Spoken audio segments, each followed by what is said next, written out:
ఏందేమో కట్టెలు నాటి పొలం అంతా ఖరాబ్ చేస్తున్నావు.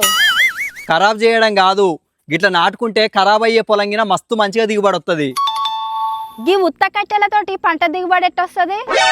ఈ ఉత్త కట్టెలు కాదు, నాటేసుకున్నాక 45 రోజులకు పొలం పచ్చబడ్డాక తామెర పురుగులు, నల్లి పురుగులు, గొంగలి పురుగులు, రసం పీల్చే పురుగులు లాంటి మస్తు రకాల పురుగులు పంట పైభాగాలలో ఏరి పంటను దెబ్బతీసి రకరకాల రోగాలతోటి రైతుకు చాలా నష్టం చేస్తుంటాయి.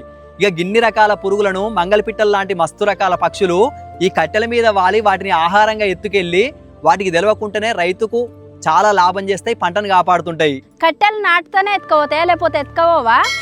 ఎత్తుకపోతాయి కానీ గట్ల మీద వాలిన పక్షులు చుట్టూ గట్లకు దగ్గరున్న పురుగులను మాత్రమే ఎత్తుకపోతుంటాయి. ఒకవేళ రైతులు 2 కర్రలను ఈ విధంగా పొలం మధ్యలో నాటి ఒక కర్రను అడ్డంగా కట్టుకున్నట్లయితే పొలం మధ్యలో పంట మీద ఉన్న పురుగులను పక్షులు సునాయాసంగా ఎత్తుకెళ్ళి ఆహారంగా తిని వాటికి తెలవకుండానే రైతులకు పురుగు మందుల ఖర్చులను తగ్గించడంతో పాటు అధిక దిగుబడిని అందిస్తుంటాయి. వీటినే సేంద్రియ వ్యవసాయంలో పక్షి స్థావరాలు అంటారు. మరి రైతన్నలకు పెట్టుబడి ఖర్చులను తగ్గించుకునే విధంగా ఉపయోగపడే ఈ సమాచారాన్ని అందరికీ షేర్ చేయండి. అందరికీ ధన్యవాదాలు.